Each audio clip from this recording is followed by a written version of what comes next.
I'm going to go ahead and get started. Okay. We're at 1 o'clock. So I want to thank those of you who are joining us today for coming to the latest episode of Ask the Expert, or if you're watching it later, thank you for tuning in to our video. We try to do these every couple of weeks and have a local expert from a local business. And this started several weeks ago at the beginning of the pandemic, when we were trying to find a way to help some of our favorite vendors and service providers keep business going, and also disseminate really good information to our clients and other people who happen across today's conversation with you. I am a small local business. I love local business and I believe in it. And so I always like promoting local business. And I think it's one of the things that realtors can really bring to the table, are relationships with good vendors and service providers. So Carmen, thank you for being our latest service provider. Thank you for having me. You're welcome. Carmen is joining us today. She is a flooring, floor covering expert. She's with Cornerstone Floorcovering, based out of Lorton, Virginia, and she serves the entire metro region, as does Cornerstone in general. They are a family-based business. They've got a great reputation. They've been around for a couple decades, and you know they've been doing really well during the pandemic, which I think not every business has been as fortunate. So Carmen, we're really happy that things are going so well for you and the company. As I mentioned, it's a family-based business, and you were just, you've been involved with them and just really liked the management team there, I think, right? Yes.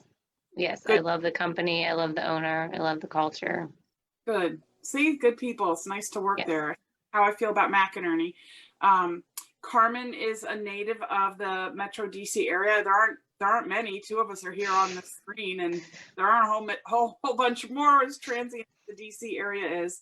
But she's got 3 kids, and somehow she keeps very, very busy and provides incredible service. So we've been working together on some projects, and they've come out beautifully. And Carmen is very conversant and very good at helping with selections and coordination.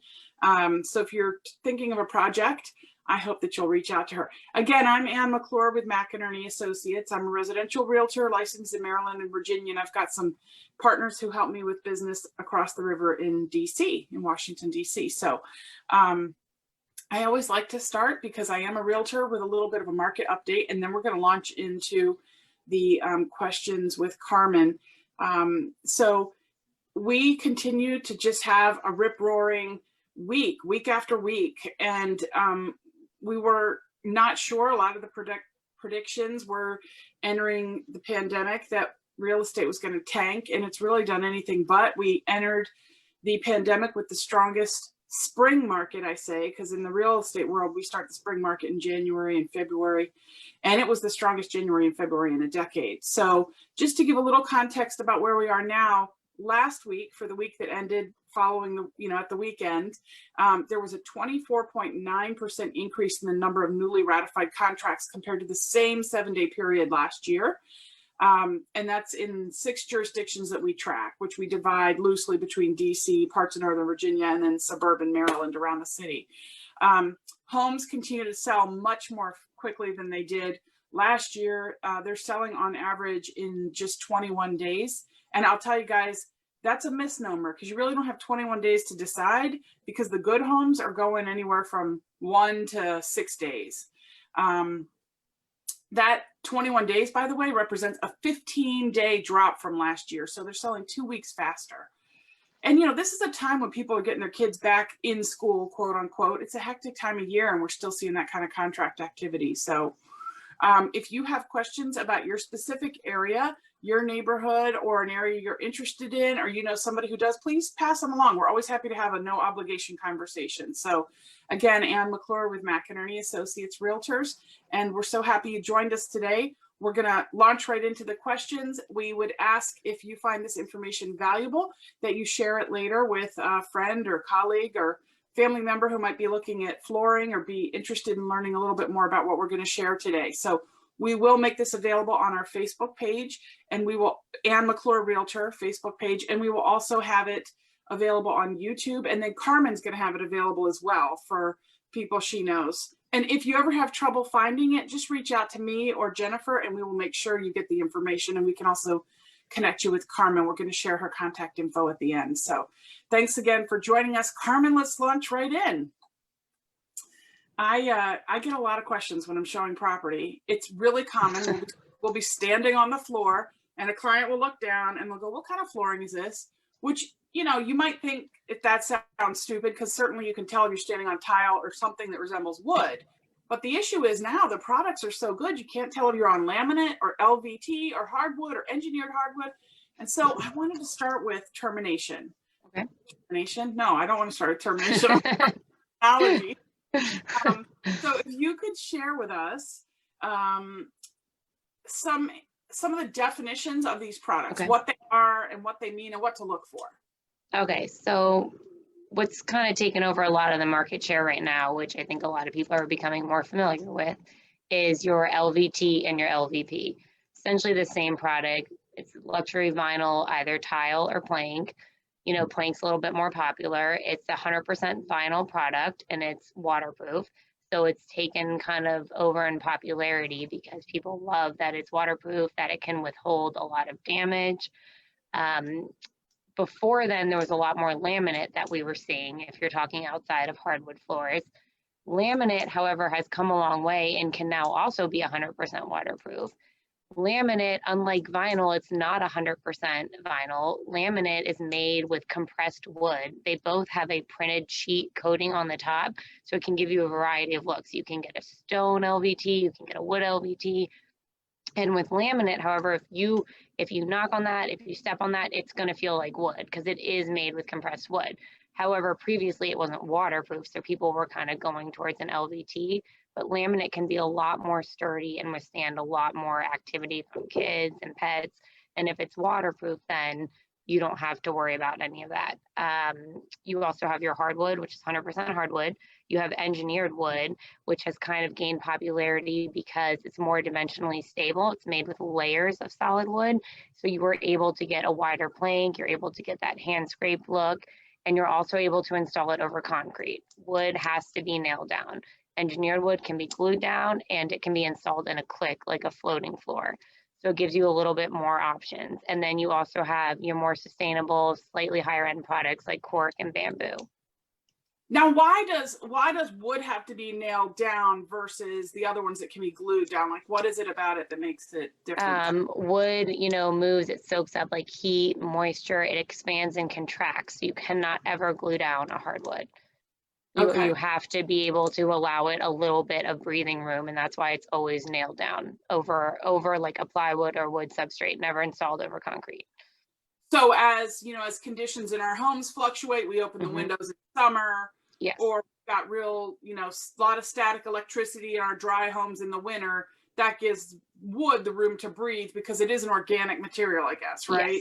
Yes. Okay, and then you said that laminate's more durable. So why do you think the LVT has gained so much popularity? I mean, I see it used so much more in places now than the laminate.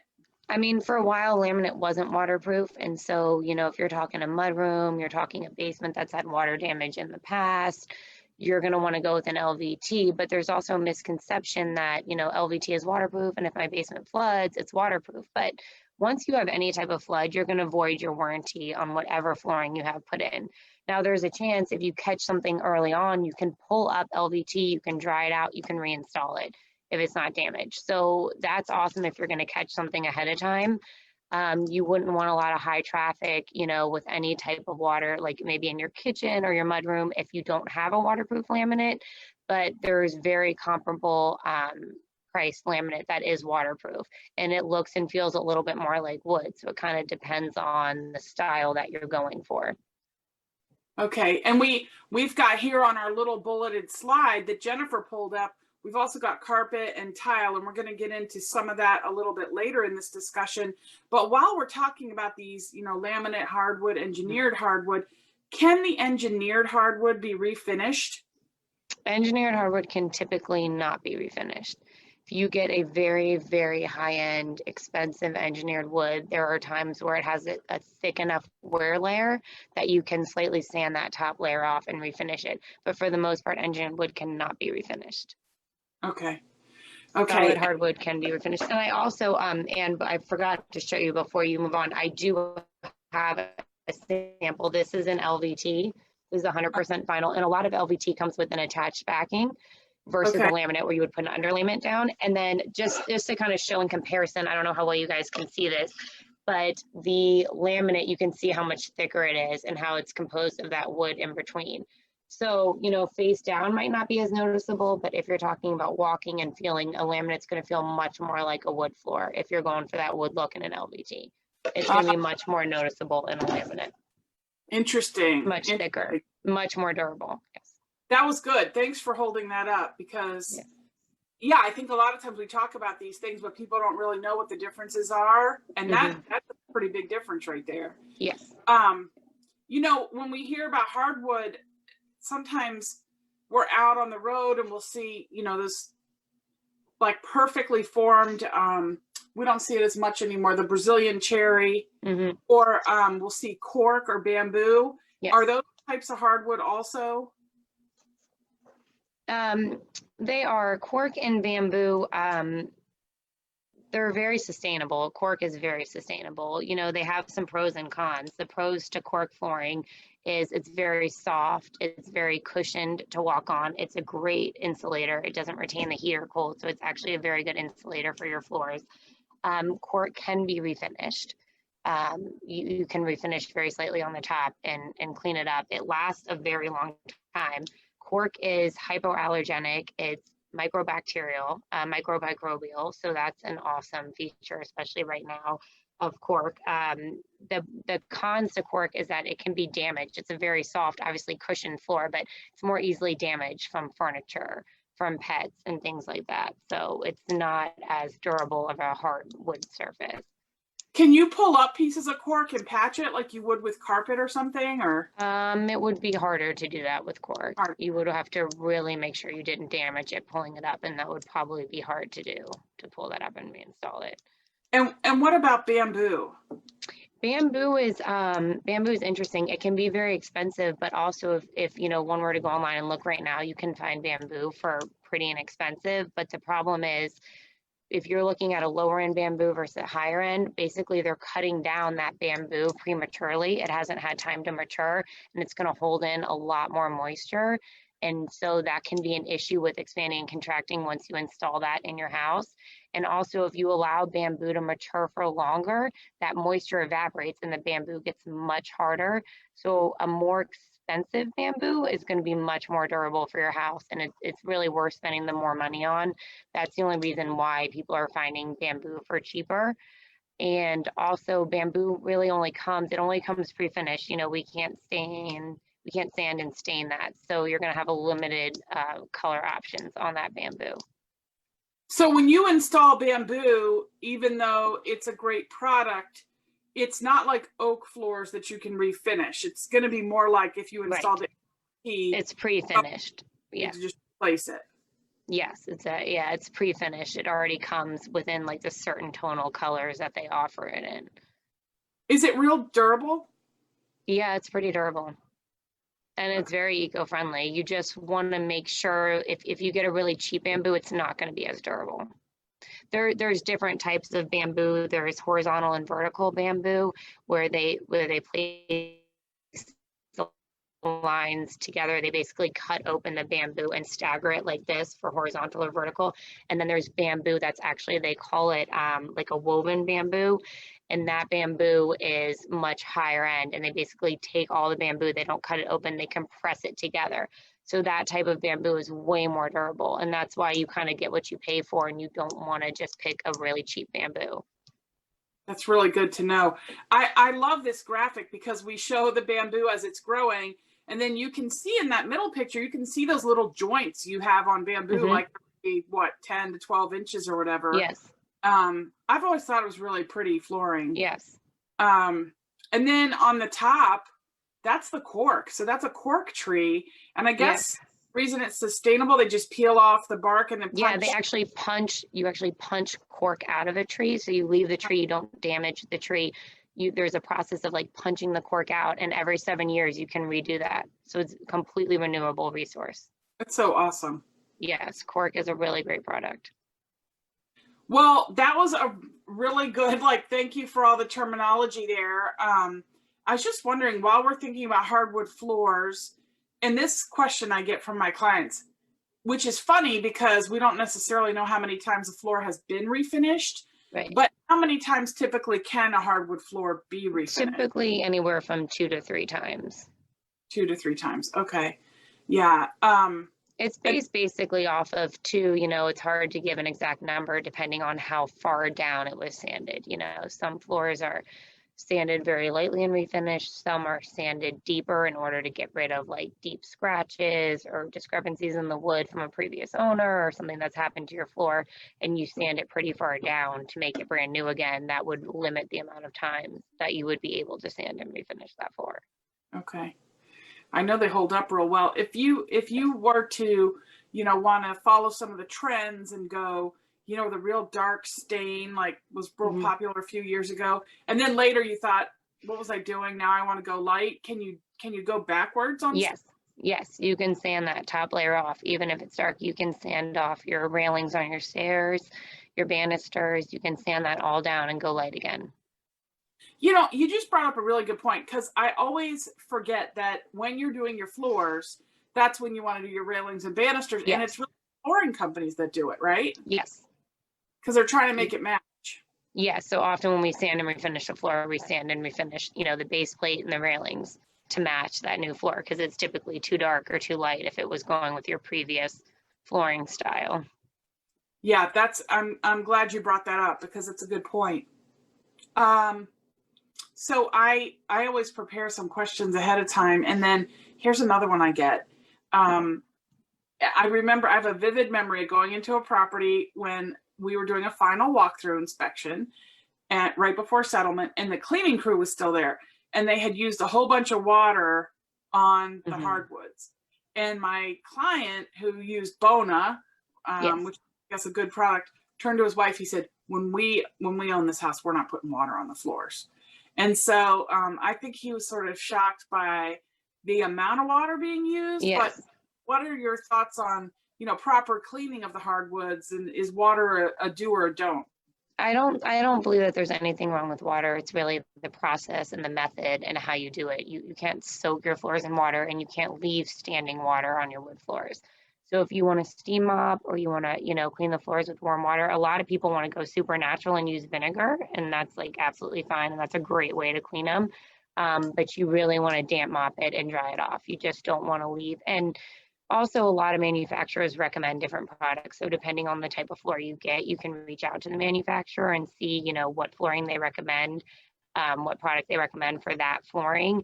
The really great cleaners for hardwood will have a Green Guard Gold like certified stamp on them, and they're safe for hardwood. And also you can just use household vinegar. Just really important that there's nothing wrong with water. You just don't want water to soak into your floors and dry like that. God, I didn't know you could use vinegar. I would have thought maybe it would have some property that would strip the floors. No, you can use vinegar. You dilute it, a little bit of vinegar in warm water. You definitely have to dilute it. Yeah. Right. Yeah, I guess you wouldn't use it. And you have to like the smell of it afterwards. Right. I actually like it, but I know people who don't. Yeah. What was the name of the little emblem on the clean? It'll say like Green Guard certified. Green Guard certified. You'll see that stamp on like specific cleaners. Mm-hmm. That's good to know. I'm gonna look for it. So tell us like what trends you're seeing in flooring right now, whether it's, you could speak to carpet or wood or tile. We haven't talked much about tile, but what are you seeing these days? I'm seeing a lot of LVT. I'm seeing a lot of hardwood throughout the house, minus the bedrooms. So I feel like in terms of carpet, we're seeing a little bit more, which is kind of cool, like styled carpet, patterned carpet. Actually, I have some pictures here of like these nice carpets with like a very like subtle pattern. I don't know if you can see that well, Anne. Can you get closer, tiny bit closer? Yeah, closer. Oh yeah. It's hard to see the pattern, but what's happening is a lot of people want hardwood basically throughout their house or any type of resilient flooring, but they're leaving carpet in the bedroom. So before, if you had a lot of carpet in your house, maybe you didn't want any type of like pattern or design because it would be a little bit too much. But if you're talking like resilient or hardwood floors throughout your house, when you're going just into your bedrooms, you can have a little bit more fun with the carpet. I'm seeing a little bit more like design in the bedrooms.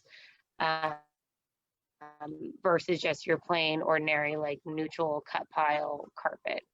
Yeah, I see this one's got hearts and diamonds on it in the middle here. Yes. Yeah. Is that a client of yours? No, I don't know. That is not. That might be a little too eccentric, but you never know. I do really like the one on the left though. Yes. Is So that before, maybe you don't want to see like a pattern throughout your entire house, but you have hardwood like in your hallways upstairs and you just want to put like a really elegant carpet in your master bedroom, you can have a little bit more fun with it. Yeah, I think that's really pretty.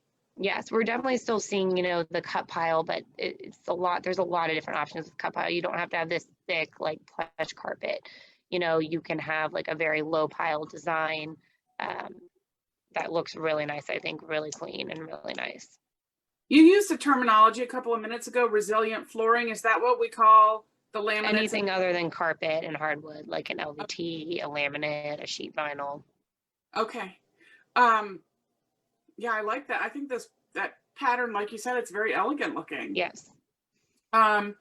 So, and I guess, are you still seeing a lot of neutral colors in homes? Yes, I see more neutral probably than anything else. Yeah.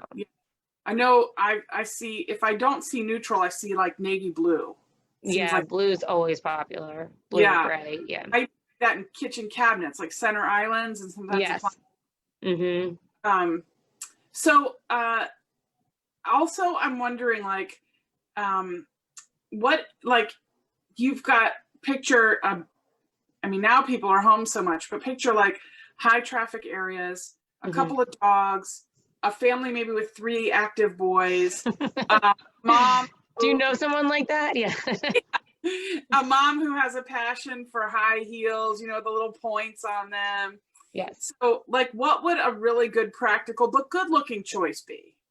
I think if you're not going to go like hardwood, because that's obviously like a super great floor, but it's expensive. I think I would go laminate. I would definitely recommend a waterproof laminate. Laminate has it's thicker, it's more durable. Laminate and LVT both have that same like printed cover on top, but that's really not what provides, the durability in it. So your laminate is going to hold up better than your LVT to dents and scratches and things like that because it's more dense underneath of that layer. It's interesting. I just think about like, okay, you put LVT in or you put laminate in versus hardwoods, and the hardwoods are more expensive. But if you're going to be in the house for a while, it's worth it. Yeah. Yeah. I was going to say, even if you refinish once, you could already have had to replace another type of flooring. Yes. By the time you do one refinish, right? Yes. It's definitely worth it. It depends on what you want in the house and what space it is. There's a lot of LVT and laminate in the basement, and that's great. But maybe if you want to do your whole main level and you're planning to stay, hardwood's super durable. It's going to last a very long time, even if you don't sand and refinish it. You talked a little bit about green and sustainable products, and Jennifer flashed up that slide, which was great. What about like in those, that we talked about cork and bamboo, and then what about in carpets? Like I've heard wool, but I think that's more expensive. And does it wear as well or not as well? It's not as durable if you're talking like kids and pets. It's a renewable source, so obviously wool is sustainable. Mohawk, and there's a ton of information out on their Smart Strand that I won't even get into all of that today, but if anyone is interested in hearing about it. But Smart Strand, Mohawk has a Smart Strand triexta fabric that they've patented themselves, and it's made with a special polymer that is 100% certified free from any harmful substances. So I would recommend that to somebody who's looking for more green, and that's just the cut pile carpet, but their carpet is also very stain resistant. They offer amazing warranties on pet stains, like lifetime residential warranties on things like that. So I would probably recommend that or wool, but wool is, only going to work in certain households, I feel like. Yeah, I guess the wool is maybe better when And you're more expensive, yeah. right. But I do, you mentioned I like the idea for people who are allergy sufferers. They always feel like they can't have carpet, but it sounds like there may be a good alternative now. Yes, they have some better hypoallergenic products now, knowing that that's been an issue. And things will still tend to, dust mites and stuff can still tend to live in your carpet, though. That's, can't be 100% avoidable, but We have to vacuum a lot. That's the key, yes. right? Yeah, and we recommend, for carpets, like hot water extraction once a year. You Okay. don't want to over soap, over clean your carpets, but like a good hot water extraction, whether you do it yourself or like a Stanley steamer once a year, is always a good idea to get rid of all that stuff that builds up. That's good to know. That's really good to know. I've had clients who have said, I had one client who, even was very particular about the mattresses that they would order because of off gassing. And they were like, look, you're laying next to it, breathing deep, in theory, 8 hours a day. You don't want something that's off gassing. Right. And then I think about it in terms of like that low VOC paints that, for a while there became an awareness, and now almost all the paints are just manufactured that way on the shelf. Yes. But is there a similar sort of movement in flooring where? Yeah, I mean, I think, my son is highly allergic to dust mites, and basically the best answer to that is no carpet at all. A resilient floor, something that even if it's, although there's some floors like the cork that can be antimicrobial and things like that, really, if you have a hard surface or resilient flooring, you can clean that. Stuff can, even if your carpet's a great carpet, and it doesn't have it wasn't made with like harmful things, it can grow dust mite and things get trapped in that carpet, so unfortunately, yeah. So here's another one. We're touring a house. This just happened a couple days ago, and somebody steps and you hear a squeak, and this will drive me crazy, but the carpet's new. What can people do? Oh, so it's on new carpet. Well, you can't really fix that without probably pulling up that carpet and fixing what's underneath of that. And usually it's re-nailing down that subfloor to the joist. Something's come loose. And you have to be really, with carpet, typically it's probably just that subfloor has come up a little bit, and it's an easy fix. And depending on where the carpet is, you can typically just move up the carpet, fix that floor, and reinstall the carpet. Steps might be a little bit more tricky. But also with hardwood, you have to be really careful. If you have someone come out to your house and put in hardwood, it needs to go perpendicular to your joist, and joists are supposed to be 16, inches apart. And sometimes builders will go farther than that, or 25, and that subfloor will eventually like creak, and then it will eventually buckle. So you want to make sure that it's installed correctly, because it can't withstand all of that wood if it's not properly put on the joist. Yeah, and you just got my mind spinning, which is like at home inspections or new construction, what do we look for? But I'll follow up with you on that later. I know when we were talking before, I was saying like, well, what's something we might not think about when we're, that we should ask when we're talking to a flooring specialist, and you mentioned measuring cabinets, like if you're doing flooring in a kitchen. Yes. So if you have someone come out to your house, there's some little things that a lot of people don't think about. If you're going from maybe like a sheet vinyl in your floor or very thin LVT, and you want to put in a ceramic tile, which is going to have like a cement board underneath of it, or you want to put in a laminate with an underlayment, or especially a hardwood, that is going to raise your floor. And even if it only raises it just a little, like a half an inch to an inch, we have had times where people have said that they've gotten new floors put in, and now their refrigerator won't fit under their cabinets, and they're having to cut off the bottom of their cabinet above their fridge, which looks terrible. So small things like that you have to pay attention to if you change the height of a floor. Like some toilets won't rehook up if you take out, a sheet vinyl or a specific floor in your bathroom and you install a higher, let's say like porcelain tile. So there's small things that can cause you a big issue at the end of that project. Okay, yeah. So it's to be aware of that. Yeah. Yeah, more than just looking at your selection, like, hey, what do we want here? Yeah. It's really thinking about how things fit this way and deep, Some So, people don't measure and they get their new floors and all their doors have to be cut because the floor comes up too high to fit under their doors and stuff. and then they've blown their budget. Now they got to have the Yes. contract. Yes. So it's just good to be aware of all that. Well, I've maybe asked you more questions than anyone else I've ever done Ask the Expert with, but there's so many directions you can go with flooring, and this was really good. I didn't know, Jennifer, if you can hear us. I know we need to wrap up, but was there anything that you wanted to add or that somebody sent along? Well, we do have some questions. Okay. You have a little bit of time, Carmen, to take Sure. a couple? Okay. One was, if luxury vinyl tile gets wet, is it mold resistant? Yes.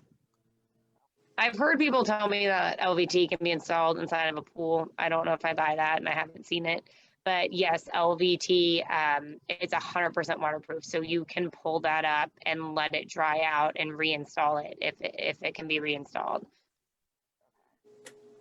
And then another question is, what is a subflooring and when do I need it? Good You question. need, so basically under any floor is the subfloor. You either have concrete, you have wood, like a plywood. And so that will determine what type of flooring you can install in your house. Depending on if you're a split level, basement level, typically basements are going to be concrete. So that's why you can't install a hardwood under there. As for subfloor, like installing an LVT or a laminate, we typically install an underlayment. Sometimes the LVT has an attached backing. It provides, acoustic properties. It provides stability. If you're going to install a floating floor, which is typical in residential, and you want to float like a laminate or you want to float an LVT, you're going to put an underlayment on there. It just gives you a better subfloor. It's going to provide a little bit more support for that clicking floor on top. And You can also get a waterproof laminate. So, a waterproof, underlayment if you're doing a laminate that's not waterproof, or if you just want to extra protect your laminate. So the underlayment is just that thin pad? Yes, it's like a thin roll and so the great thing about these new floating floors, like the LVT and the laminate, there's a lot less floor prep involved.